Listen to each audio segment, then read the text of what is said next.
l'INSEAC du CNAM. J'aurais peut-être pu rajouter un point d'interrogation et peut-être deux points d'interrogation, puisque mon but n'est pas de partir d'un exemple, mais au contraire de vous faire suivre peut-être pas à pas le chemin d'une œuvre, je dirais de sa conception jusqu'à sa réception. Et j'aborderai donc la notion de médiation de création et celle également de création de médiation dans un contexte qui est un tout petit peu différent de ceux que vous avez pu aborder ce matin. Ce matin, on a vu des contextes de médiation de création dans des institutions d'enseignement, mais également dans des festivals. Quand tout à l'heure, David Christoffel nous a parlé de cette performance avec ses pianos, vous vous rappelez, et Alexandro Marqueas. Moi, je vais vous parler d'une expérience d'une médiation de création qui a eu lieu avec deux établissements culturels, des opéras, dont le but, justement, est d'amener un public à des œuvres qu'il ne fréquente pas, dont la vocation est d'œuvrer à la culture pour tous. Et donc, moi, je m'inscris, je dirais, dans cette démarche-là, et mon propos, aujourd'hui, ça sera de partir de ce chemin, donc, qui m'a amené en tant que compositeur à réfléchir d'abord à un sujet, à travailler avec une équipe. On a proposé après un projet qui a été accepté par une fondation qui s'appelle la Fondation Beaumarchais et qui nous a permis de continuer. On a pris le risque de rêver ensemble à un projet. On avait très peu de chances d'être élu, hein, puisqu'il a fallu bien sûr passer par des aides qui nous ont permis après d'être moins anonymes et de contacter effectivement des maisons d'opéra. Donc ce parcours a duré 4 ans. C'est énorme en fait. 4 ans où nous avons vécu avec ces personnages, avec cette histoire, pour après que cette histoire après puisse faire l'objet d'une représentation et également d'un parcours de médiation. Les deux parcours de médiation que je vais vous présenter ont été en fait menés par deux maisons d'opéra. La première, c'est Nantes-Angers Opéra, qui était porteur du projet, principalement producteur principal, et puis il y avait un producteur délégué qui était Dijon. Et ce qui est intéressant dans ces deux parcours d'opéra, de médiation d'opéra, c'est qu'ils ont été très différents dans leur nature. Le premier a en fait préparé des élèves par une série d'actions sensibles à la fréquentation d'une œuvre contemporaine éloignée de leur culture. Puisque tout à l'heure, quand David parlait justement de Mozart, hein, bon, Mozart est peut-être éloigné de la culture des élèves, mais ils l'entendent sans quelquefois le savoir. Or, être au contact d'une œuvre qui se fait aujourd'hui, dans un langage qui est celui de quelqu'un qui s'exprime dans un langage contemporain, c'est être très éloigné de la culture de l'élève, de ce qu'ils écoutent, parce que ce qu'ils écoutent, c'est la chanson principalement. Et donc, il faut avoir en tête comment amener ces enfants à découvrir autre chose en partant justement de ce qui peut être leur culture. Et je crois que ça, ce sont des enjeux qui sont intéressants. La démarche de Nantes-Angers, ça a été de préparer donc cet opéra par une médiation qu'il n'avait pas faite auparavant. C'est-à-dire que Jean-Paul Davois, qui était le directeur de cet opéra, a décidé, c'était son dernier projet. Parce que le projet, parce que le sujet le portait, qu'il avait senti que ça répondait, qu'il y avait effectivement autour de ce sujet quelque chose qui se passait, eh bien il a décidé de faire véritablement une action de médiation absolument phénoménale. C'est-à-dire qu'il y a eu, je vous en parlais tout à l'heure, à peu près une centaine d'interventions dans des écoles pour présenter cet opéra et on verra de quelle nature étaient ces interventions.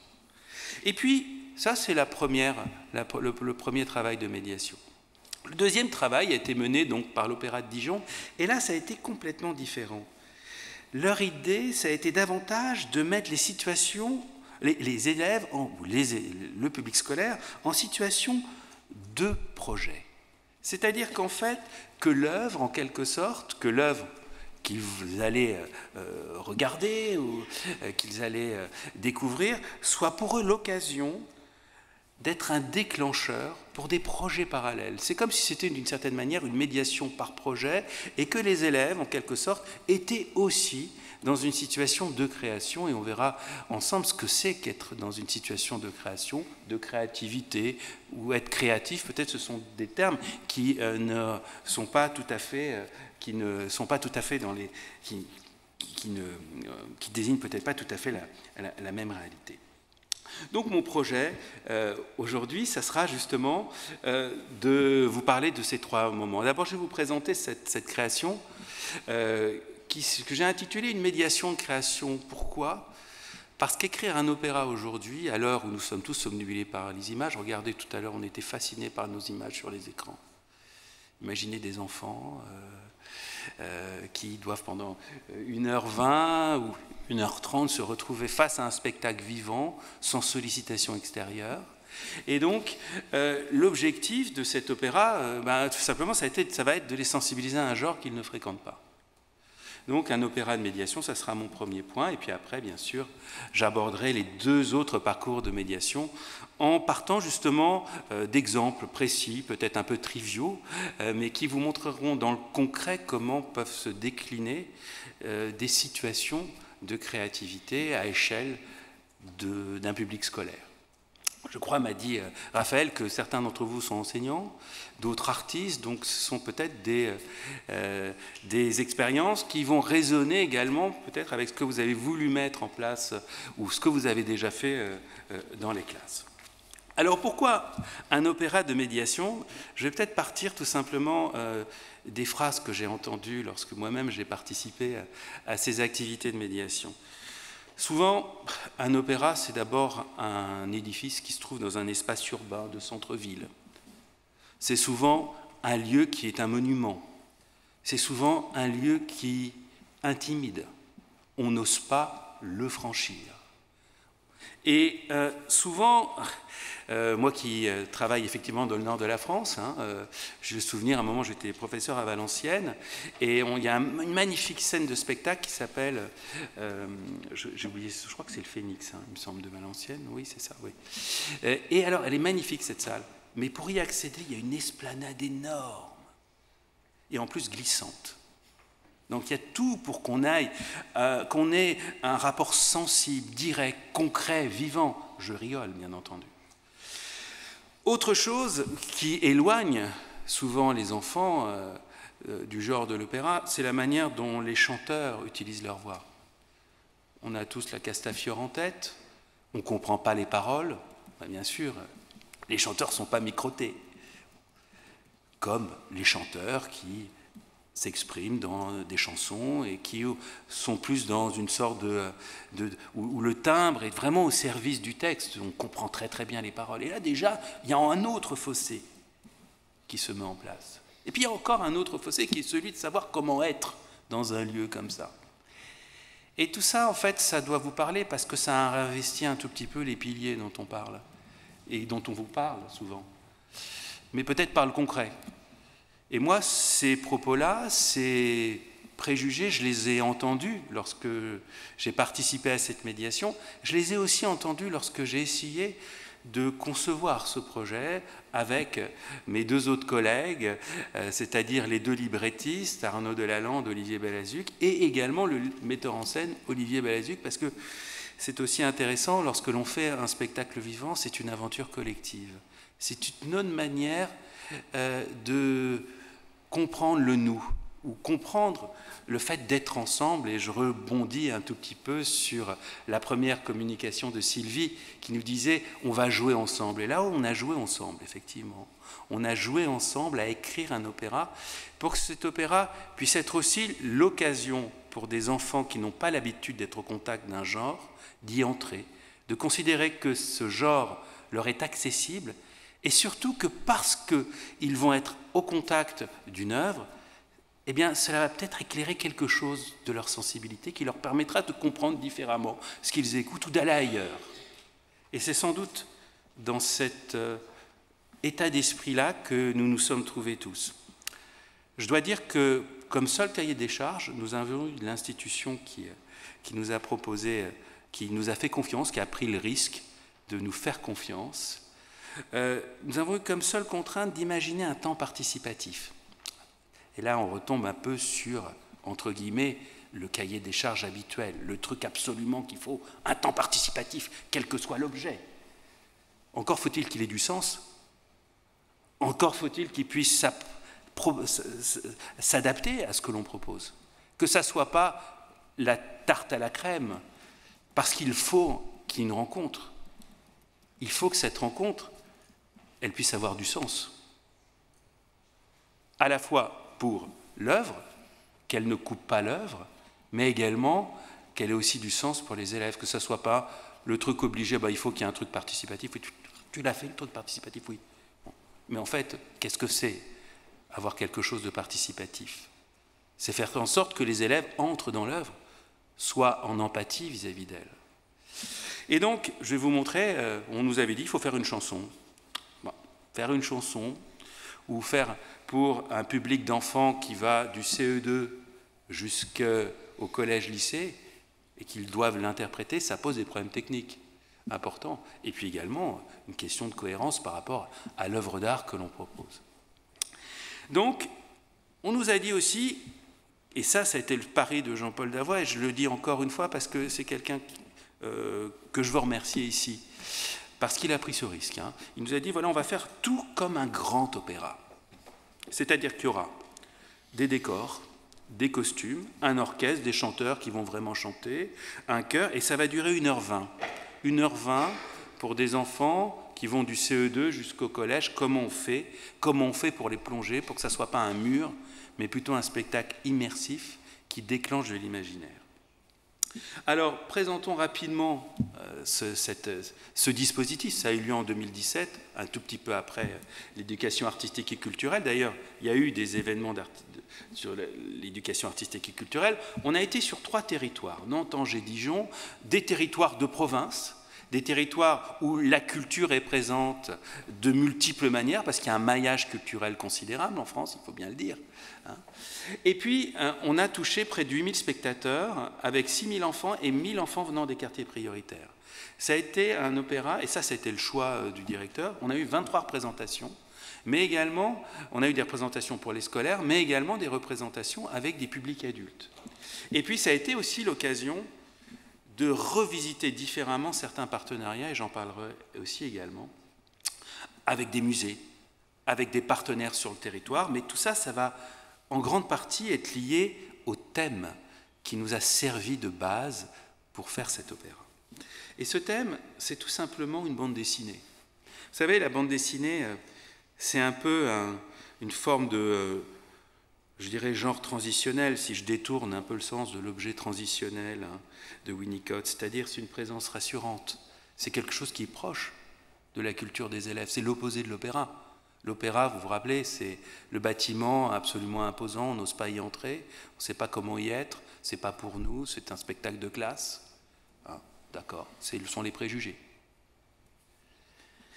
Et donc, on est parti d'une bande dessinée. Alors, cette bande dessinée, ce n'est pas le petit poisson rouge dont parlait David, même si moi-même, je m'arrive d'avoir une mémoire de poisson rouge, mais là, pour le coup, j'ai eu la mémoire, peut-être, d'un souvenir d'enfance qui était celui de mon émerveillement devant cette bande dessinée. Et cette bande dessinée, c'est une bande dessinée qui date des années 1900, qui a été écrite par quelqu'un qui s'appelle Winsor McCay, qui était à la fois un publiciste, un dessinateur génial et quelqu'un qui s'est également intéressé au début du dessin animé.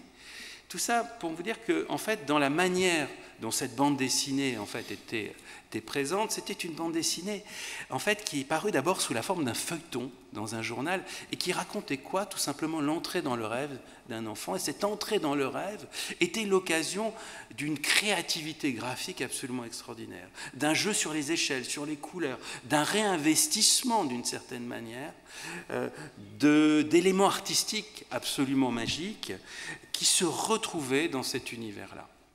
Je vous rappelle quand même que c'est le début de la psychanalyse, Le rêve et son interprétation de Freud, c'est 1901, donc il y a sans doute des échos entre ces deux univers. Et donc la difficulté qui a été la nôtre, lorsqu'on a décidé à un moment de travailler sur cet opéra, c'est de se dire, mais comment, à partir d'une histoire qui est en fait toujours la même, un enfant qui s'en va, qui s'endort, qui fait des rêves et rencontre des personnages absolument fantastiques et qui se réveille, comment en faire une histoire?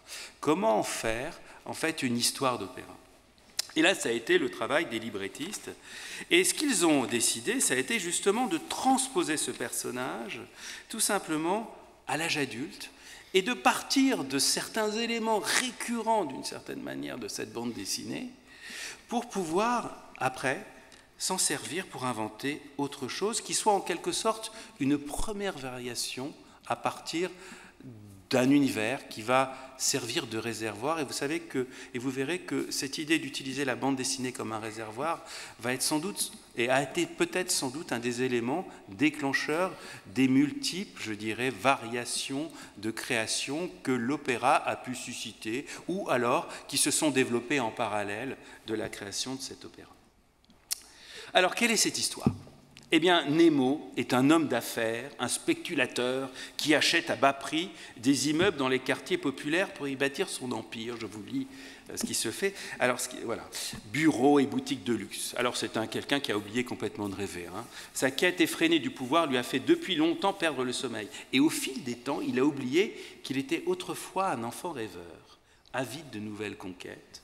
Et il a renoncé aux chimères de l'amour. Bref, c'est quelqu'un d'absolument effroyable, on n'a pas envie de le rencontrer. Et la mort soudaine de sa mère la ramène dans la maison de son enfance et dans la chambre qu'il s'apprêtait, l'immeuble qu'il s'apprêtait à détruire.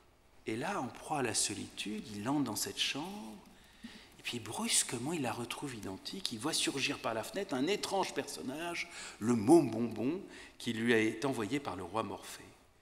Et voilà, le voilà replongé dans son enfance. 40 ans qu'il est attendu avec impatience à Slumberland, le pays des rêves, parce que plus personne ne rêve. Et que Slumberland est en danger, car l'homme ne croit plus en ses rêves. Nemo n'a d'autre choix que de retrouver l'enfant qui sommeille en lui pour arriver à Slumberland. Il va se transformer en enfant. Et à la recherche de sa propre mémoire et de la chanson perdue, il va affronter son double maléfique, Flips. Tout ça sont des personnages de l'histoire. Et pour réenchanter le monde, et bien sûr, il va le réenchanter, et il va s'apercevoir que la clé, c'est pas ça, c'est lui la clé. Et donc, il y a et pour enfin vivre sa vie comme un rêve éveillé. Alors voilà cette histoire. Et cette histoire sur le réenchantement du monde par le rêve a forcément inspiré, ou au moins à susciter une certaine forme je dirais, d'empathie avec d'autres. Alors, la transposition des personnages, ces personnages se sont transformés dans le domaine de l'opéra. Vous voyez, là, bien sûr, Nemo a été joué par une mezzo, un peu dans la tradition aussi opératique, où on fait jouer les enfants par des personnages féminins. Vous savez, il y a toujours l'enfant et les sortilèges de Ravel, qui est joué par une mezzo-soprano, une soprano. Bon, il y a aussi Mozart, on l'a tous en tête, bien sûr. Et donc, en fait, là, il y a déjà une transposition des personnages. Et je crois que ce qui est aussi intéressant, c'est de voir que dans le choix des costumes, peut-être dans cette idée aussi pour petit à petit mettre en empathie les élèves, ou le public avec cet univers-là, il y a aussi une transposition de certains personnages. Par exemple, vous voyez le méchant, il a été habillé un peu comme le Joker, d'une certaine manière, de Batman. Il y a eu cette idée aussi, peut-être, de mélanger certains univers pour justement, peut-être, aller au plus près de ce que pouvait être la culture de l'élève.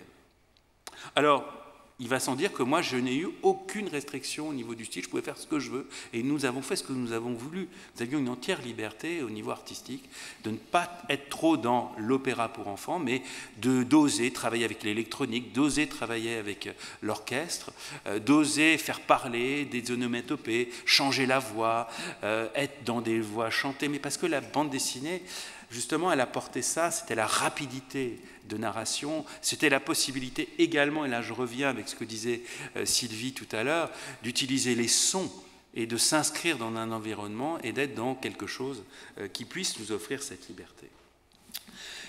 Le parcours de médiation à Nantes et Angers, justement, est parti de cette bande dessinée. Et si j'avais à le décrire, on peut dire qu'il a commencé par des interventions micro-spectaculaires. Alors là, je suis désolé, mais vous voyez, elle compte de la puissance. Alors là, j'y peux rien, c'est la technologie actuelle. Je n'ai pas pu ressortir cette vidéo sans avoir véritablement donc, les mots. Alors, qu'est-ce qui s'est passé? Je crois que leur idée, ça a été tout simplement de demander à une compagnie qui s'appelait le Nouveau Théâtre Populaire de rejouer certaines planches de Little Nemo et d'une certaine manière de faire entrer le théâtre dans la classe avant que les élèves puissent entrer dans le lieu. Et donc, et le faire entrer comment? Dans un préau, dans une salle, mettre une table, rajouter un drap, mettre une chemise, avec des éléments en fait qui sont des éléments rudimentaires, créer la magie du rêve et du spectacle, dans une proximité avec le public, avec les enfants qui était très importante. Et donc, d'une certaine manière, ça a été ça, je dirais, cette première étape de la médiation de création, créer le lien avec les personnages. Je vous rappelle d'ailleurs que ces acteurs ne vont pas être ceux qui vont interpréter l'opéra, mais bien d'autres personnages. Peut-être créer le temps pour que le chemin de médiation, le chemin imaginaire, imaginer ces personnages, puisse se créer par cette première rencontre sensible. Alors, je vais vous faire écouter. Alors là, je ne suis pas très bon pour la technique. Là, il faudrait que je revienne sur tout simplement là, une petite vidéo qui explique pas à pas ce petit temps pour que vous puissiez écouter les acteurs de cette première médiation.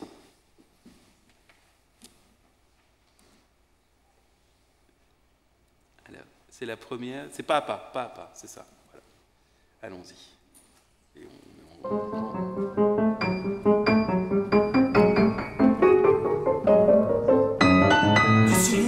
Monsieur Nemo, c'est l'heure, Monsieur Nemo, c'est l'heure.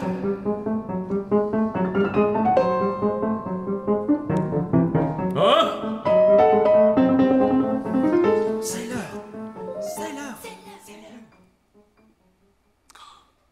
Bonjour, Monsieur Nemo. Enchanté de rencontrer enfin le célébrissime Little Nemo. Little? Vous n'êtes pas si little pour un Nemo.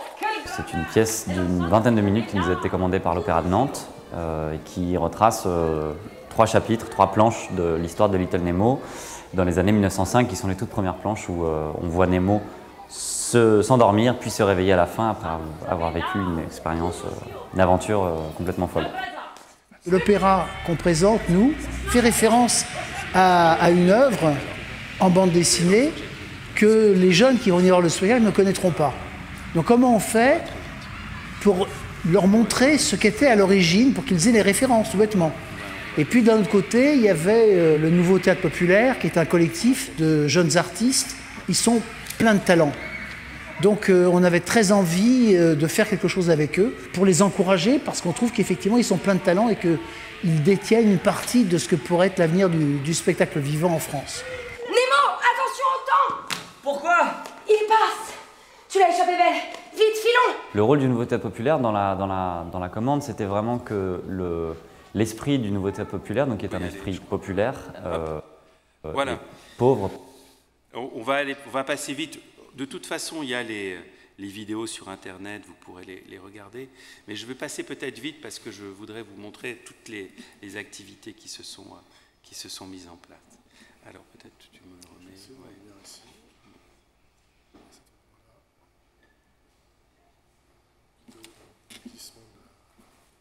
Voilà. La technique. Bref, voilà. Donc il y a eu aussi également un kit de ressources, et puis il faut dire aussi que le moment participatif de l'opéra, ça a été justement demander aux élèves de créer des banderoles et d'intervenir au moment, lors d'une fête, où d'une certaine manière, les musiciens ou les acteurs vont interagir avec la salle et les faire interagir avec un moment musical. Voilà. Donc je vais assez vite. Hop, pourquoi ça se...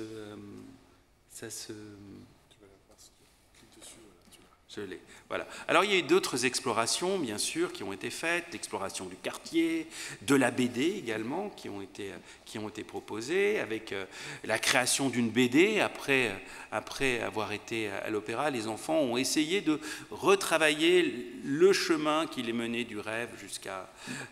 voilà, en reprenant, en fait, si vous voulez, les éléments qu'ils avaient pu, dont ils avaient pu se rappeler donc, pendant l'opéra. Mais je vais assez vite. Il y a eu aussi également autre chose, une interaction entre les lieux de culture. parce qu'à Angers, il y a effectivement la teinture de l'Apocalypse, et là, ça a été l'occasion pour le musée d'Angers de réinvestir ce rapport à la teinture en prenant pour prétexte justement le fait que l'opéra partit d'une bande dessinée. Et donc vous voyez que là, un des médiateurs a pris justement un des habits des personnages de Little Nemo. Il y a eu un véritable parcours qui s'est fait dans le musée en lien effectivement avec tout simplement l'opéra. Et puis il y a eu aussi autre chose. Il y a eu dans une classe d'une école élémentaire, portée par un enseignant qui s'appelle Sébastien Ayoul, la possibilité de créer, ils ont créé un opéra qui s'appelait La machine à voyager dans le tempo, et qui reprenait certains des personnages, mais pour faire dire complètement autre chose, avec la construction d'un conducteur, avec l'intégration de musique. Enfin, c'était un moyen aussi de varier à partir d'une source commune qui a servi en quelque sorte de réservoir. Autre chose, à l'Opéra de Dijon. Première chose, un opéra intergénérationnel qui s'est fait en mettant ensemble des seniors isolés de la ville et une classe de CE2. Et l'idée, ça a été de créer un opéra à partir de la réécriture du livret. Cette réécriture du livret a été faite par ces personnes âgées. Il y a eu une rencontre avec les élèves et ils ont ensemble construit, en fait, un document où il y a une sonorisation de ces textes qui sont lus par ces femmes. Ce n'étaient pas particulièrement des femmes, en fait. Et ça a donné lieu également à un affichage, une découverte du spectacle lors d'abord de la représentation scolaire et également après un travail ils ont mis à la portée de tous ce travail. Simplement, j'aimerais voir ensemble les traces écrites du processus, en fait. Regardez, voilà, les enfants ont chacun eu un rôle, par exemple, Monastir qui dit « moi j'ai fait le téléphone », on doit dire « allô, j'ai aussi écrit l'énigme pour répondre à la question où se trouve la clé des songes ». Yamina qui dit tout simplement « j'ai fait la maman de Nemo, j'ai soufflé pour faire le vent », etc. Donc en fait, chacun a des tâches pour participer à cette création sonore où le groupe classe va effectivement être en situation de création. Et vous voyez bien que ce tableau, justement, permet à chacun de s'inscrire et de participer à ce collectif, à cette création collective, à un niveau qui est celui du CE2, bien sûr, avec un enseignant qui va être dans un rôle, lui aussi, de médiation, d'une certaine manière. Après, il y a eu quelque chose qui s'appelle le projet de vie, avec dans des quartiers prioritaires, là aussi, autre chose. Et puis après encore, un autre travail sur « Dessine ton programme d'opéra », où des enfants ont dessiné les personnages et ces programmes ont été proposés. Enfin, pour conclure, je dirais que, en fait, cet opéra, d'une certaine manière, comme d'autres d'ailleurs, a suscité la possibilité, parce que le sujet au départ, c'était tout simplement un sujet qui partait d'une bande dessinée, un univers qui, en fait, parlait aux élèves, a suscité un certain nombre d'initiatives. Alors, je me pose la question, d'une certaine manière, il n'y a pas eu de distinction entre la réalisation de l'opéra et puis la réalisation des projets qui ont été faits par les élèves. C'est comme si les deux, d'une certaine manière, étaient dans une dynamique de projet et que les deux avaient expérimenté peut-être une dynamique qui serait celle d'expérimenter le geste de création. Et pour finir, j'aimerais partir d'une citation, puisqu'on a parlé beaucoup de prise de risque, on a parlé également d'ébranlement. Eh bien, j'aimerais partir d'une citation d'un architecte, pour qui l'ébranlement est généralement mauvais signe, hein, mais qui là, justement, exprime, je trouve, dans des termes très justes, ce que peut être un ébranlement artistique. Créer, écrit-il, quelque chose en architecture, pas seulement construire, mais créer quelque chose, demande du courage et de la prise de risque. Je crois que ce terme est venu tout à l'heure. Hein. Il faut s'aventurer dans des domaines relativement inconnus, faire ce pas de plus. Si vous ne changez pas votre routine, si vous ne faites que construire des édifices, sans vous demander pourquoi vous le faites, donc en gros c'est les recettes, vous n'avez pas besoin de courage. Pour créer une forme architecturale, quelque chose qui puisse paraître inhabituel, vous devez faire ce pas de plus dans l'inconnu, je dirais plutôt dans votre inconnu. Puisque tout à l'heure on parlait du sens de l'art, mais pour moi quand je fais de la musique, ça a un sens pour moi. Et donc si ça a un sens, eh bien un nouveau projet c'est ouvrir ce sens à d'autres possibles. Et d'une certaine manière, faire cet opéra, ça a été pour moi ça, et une prise de risque considérable, parce que nous n'avions pas fait d'opéra. Et je ne vous cache pas que quand on avait auparavant, hein, et quand on se retrouvait devant des médiateurs pour expliquer l'œuvre que nous n'avions pas encore construite, c'était très problématique. Voilà, donc c'était même assez douloureux, mais en même temps, voilà. Ça, et je veux dire que j'ai beaucoup appris de cette expérience, et aussi du rapport avec les élèves, et qui a fait sens également dans des projets que je peux maintenant mener avec des professeurs des écoles ou des enfants dans d'autres contextes. Voilà. Merci beaucoup.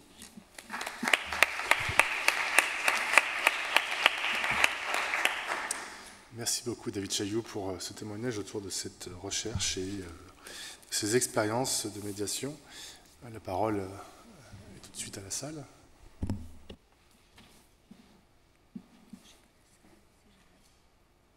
Vous pouvez lever la main si vous avez une question. Ah bah oui, voilà, levez la main de mon côté. Merci. Je ne sais pas si vous avez vu, mais j'ai ri. À la fin de l'exposé, j'ai ri. Et évidemment, j'ai ri parce que ces situations où on doit expliquer qu'on fait une médiation pour quelque chose qui n'existe pas encore ou qui est en train de se faire, c'est un paradoxe sur lequel moi-même j'ai beaucoup travaillé. Je vous en parlerai tout à l'heure, mais c'est vrai que c'est drôle parce que c'est une situation qui est à la limite de l'absurde. Comment est-ce que je peux faire de la médiation sur quelque chose qui n'a encore ni partition définitive, ni mise en scène définitive, qui est encore à l'état de projet? C'est pas sérieux, c'est pas professionnel. Et on engage de l'argent. L'argent public, en plus. On engage l'argent public. Donc, vu comme ça, c'est évidemment pas mon point de vue, mais c'est pour ça que ça m'a fait rire, parce que c'est effectivement une situation qui, sur le plan institutionnel, est un pari qui n'est pas toujours partagé. Voilà. Oui.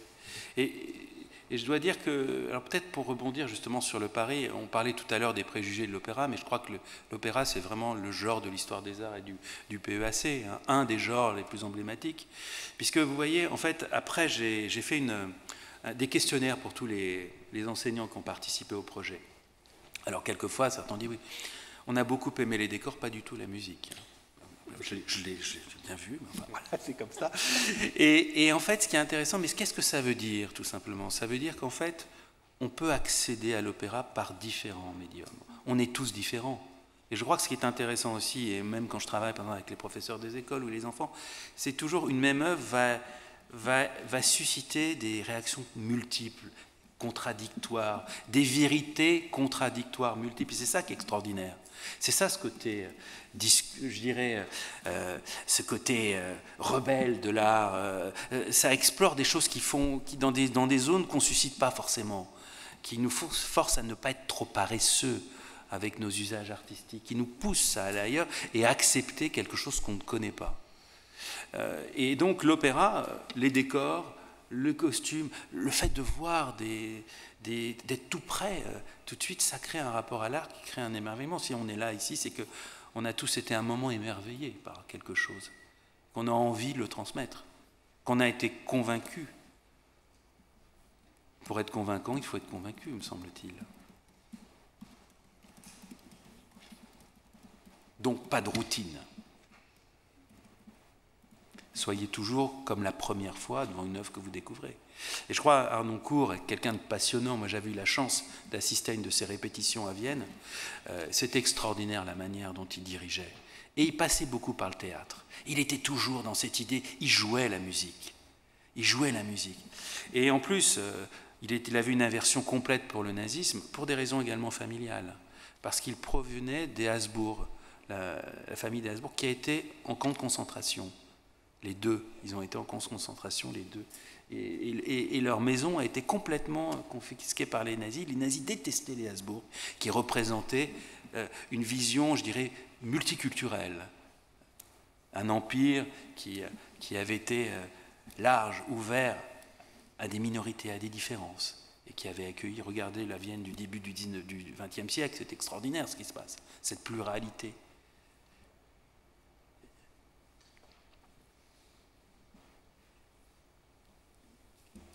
Sylvie Pébrier. Merci beaucoup, David, pour ce récit d'expérience. Je me suis dit que peut-être ça pourrait intéresser certains des étudiants et des étudiantes de connaître le parcours de Jean-Paul Davois, qui a été un très très grand directeur de maison d'opéra et qui vient du secteur de l'action culturelle. Exactement. Et ça, je crois que c'est important de le dire parce que tu as raison. Je ne sais pas si vous représentez comment on devient directeur de maison d'opéra. Alors, je crois qu'il avait commencé aussi, il disait Julien Rédoré, hein, je crois, au théâtre de l'Ouest parisien, non? Il avait aussi été... Je ne saurais plus te dire précisément les structures dans lesquelles il a travaillé, mais c'est quelqu'un qui venait du milieu de l'éducation populaire et de l'action culturelle. Extraordinaire, non vraiment. Et ça l'a amené à un endroit, je pense qu'il a été le premier, et peut-être encore un des... Enfin, je ne suis pas sûre que ça se pratique tellement aujourd'hui, à penser, non pas l'action culturelle, la médiation, le AC, comme un après-programmation, mais en amont de la programmation. C'est quelqu'un qui disait, voilà, je peux par exemple choisir pour telle production, tel chanteur ou telle chanteuse, parce que je sais que cette personne-là, non seulement va servir l'œuvre, bien entendu, mais aura aussi une capacité et un goût pour aller à la rencontre des publics et d'aller se mettre en espace rural, etc. Donc ça veut dire qu'il ne faisait pas... Parce que dans une maison de programmation culturelle, souvent la programmation est conçue comme une création ex nihilo. C'est parfois le bébé du directeur ou de la directrice. Enfin, il y a plus de directeurs que de directrices, mais... Et donc, il y a une espèce de paternité d'auteur ou d'autrice à construire une ligne éditoriale, nous dit-on, c'est le mot classique, d'une programmation. Et après, il faut que les sbires se chargent de le faire connaître, de le faire venir les publics, comme on dit. Mais c'est là où Jean-Paul Davois avait déjà une lecture très, très différente. Il mettait la médiation avant la programmation. Tu as raison, Sylvie, de le dire. Et puis, ce qui veut dire aussi qu'il pensait le chemin.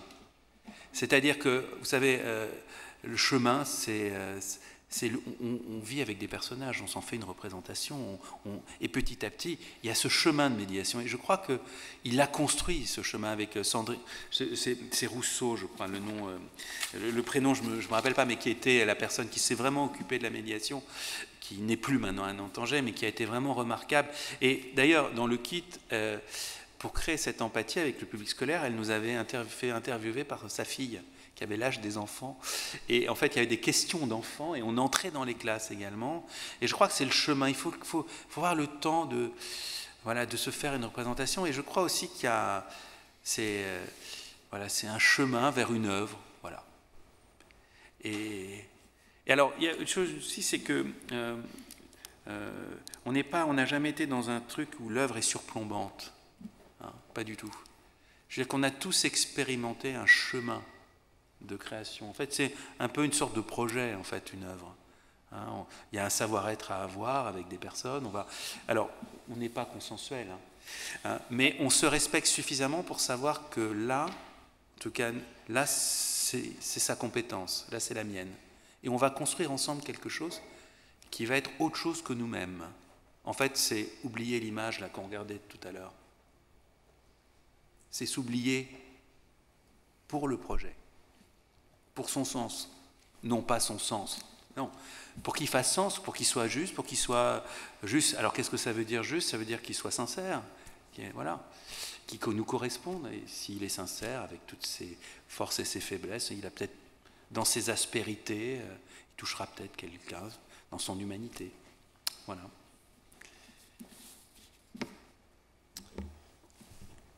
Christophe Guilloux prend la parole. Merci.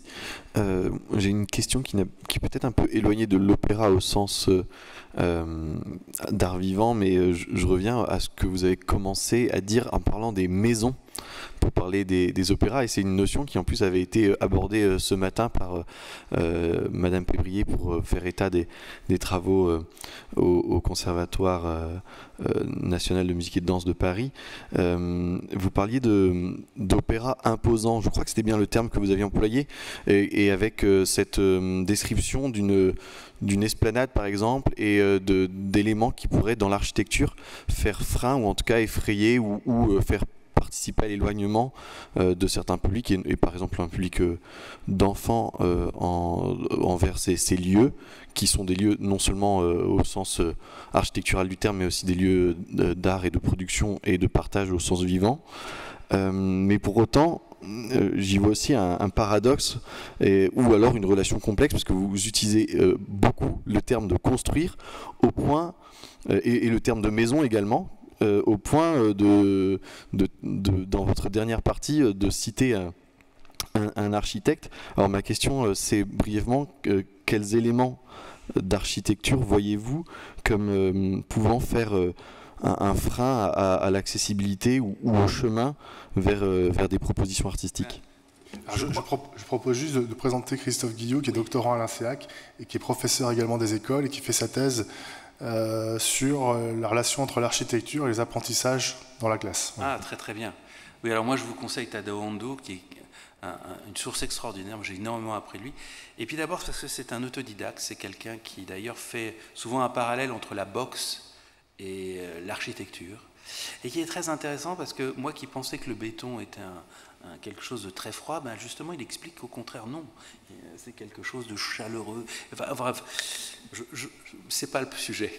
Mais pour effectivement qu'une maison d'opéra soit une maison commune, moi je peux vous dire peut-être ce qu'avait proposé Nantes-Angers Opéra, ils ont fait tout simplement des visites sensibles des lieux pour que ça puisse se rattacher à une expérience. Une expérience qui mobilise les différents sens, et c'est comme ça que Jean-Paul Davoine l'avait imaginé, gustative. Alors en plus, nous on avait comme personnage le môme bonbon, et moi dans mon esprit c'était aussi que ce môme bonbon ne savait pas chanter. Donc il était un peu le représentant de l'attitude des élèves vis-à-vis du chant d'opéra. Et c'était un mime. C'était un mime, c'était un clown, etc. Donc c'était le moyen également qu'il soit subversif par rapport au genre, d'une certaine manière, et qu'il soit sur la scène, qu'il soit d'une certaine manière le pont entre l'attitude des élèves et ce personnage de fiction qui se retrouvait. Alors, donc, voilà, aller dans les coulisses, voir comment c'est fait, aller sur la scène derrière, en fait, comprendre comment se fabriquent les choses. Ça se fabrique, ça se construit petit à petit. Ça se construit pas ça se construit par tâtonnement, par échec quelquefois, et puis après on redémarre, par imperfection. Et je crois que c'est l'apprentissage de tout ça qui donne envie aussi de construire collectivement quelque chose avec des élèves et de les amener dans cette aventure, cette prise de risque magnifique, de construire ensemble quelque chose qui nous dépasse et qui puisse faire sens, pour eux en tout cas. Bien sûr. Est-ce que vous pouvez répéter peut-être le nom de la personne qui vient d'être citée, David? Tadao Ando. Tadao Ando. Extraordinaire. C'est lui qui a fait... il faut que vous voyez ça, c'est ça. Il y a des très très grands aujourd'hui, hein, Tadao Ando, mais je vous conseille James Turrell, qui a été aussi le décorateur du sapin, qui fait des choses extraordinaires. Moi, je m'intéresse beaucoup à l'architecture, effectivement. Je travaille avec des architectes aussi sur des projets. Voilà. Vous voulez réagir? Volontiers, oui. Alors moi, je viens d'une ville, donc Genève, dans laquelle il y a, comme dans beaucoup de villes françaises, deux types d'architecture pour les maisons de théâtre ou les maisons d'opéra. On a un petit palais Garnier sur la place de Neuve, qui est la scène de Neuve, où on a effectivement le même genre entre guillemets d'obstacles. Et puis on a le théâtre Amsterdam, qui est un théâtre contemporain à l'opposé, qui a été construit entièrement en sous-sol. Pour des raisons évidentes, c'est qu'en ville de Genève, il n'y a plus d'espace, et donc si on veut construire quelque chose, c'est dans les catacombes modernes. On n'a pas tellement le choix. Et c'est vrai que quand on voit le comportement des enfants, je ne parle pas forcément que d'élèves, mais des enfants dans les deux théâtres, les comportements spontanés, c'est vrai que ça n'a rien à voir. Dans l'un, ils se comportent, vous devinez le deuxième, comme dans une cour de récréation, et dans l'autre, on a l'impression que tout d'un coup, on a des gamins du musée Tussaud. Voilà. Et donc, ça nécessite évidemment des apprentissages des codes quand on les amène dans le premier type de maison, parce qu'il n'y a rien de pire pour un enfant ou un élève que de ne pas saisir les codes Et par exemple, se dire, c'est arrivé à une classe, enfin à des classes avec lesquelles je suis allée à l'opéra, de se dire, ah bah c'est l'opéra dure 4 heures, on est bien préparé, mais je prends un sandwich pour l'entracte, ce qui évidemment est totalement prohibé dans une maison d'opéra, excepté dans les lieux qui sont prévus. Donc c'est vrai que c'est un peu contraignant d'avoir ce type de maison. Moi je pensais pas seulement à l'entrée, mais je pensais à tout le comportement sur les tapis rouges. Le savoir-être. Le savoir-être. Il y a des compétences psychosociales qui sont voilà, et par exemple, très codées socialement aussi. Ouais, au musée d'art et d'histoire, qui a le même genre d'architecture que l'opéra à Genève, c'est la même période, hein, le 19e siècle, eh bien, ils font des jeux de pistes à l'intérieur du musée pour arriver à ce que les élèves se sentent à l'aise, quand bien même, je ne sais pas comment c'est ailleurs en France, mais le musée est gratuit, n'importe qui peut y aller sans payer quoi que ce soit. Mais les élèves n'y rentrent jamais spontanément. Donc avec un jeu de piste, il y a peut-être un espoir que ça soit plus ouvert. On passe par l'expérience, par le sensible dont parlait Monsieur Suzanne tout à l'heure. Et après, au contraire, cette féerie, cette magie, on se l'approprie, on a une expérience. Elle ne nous est pas renvoyée à la face, on a trouvé le chemin pour y entrer et y construire sa propre histoire avec elle. Et je laisse la parole. Merci beaucoup, merci David Chailloux.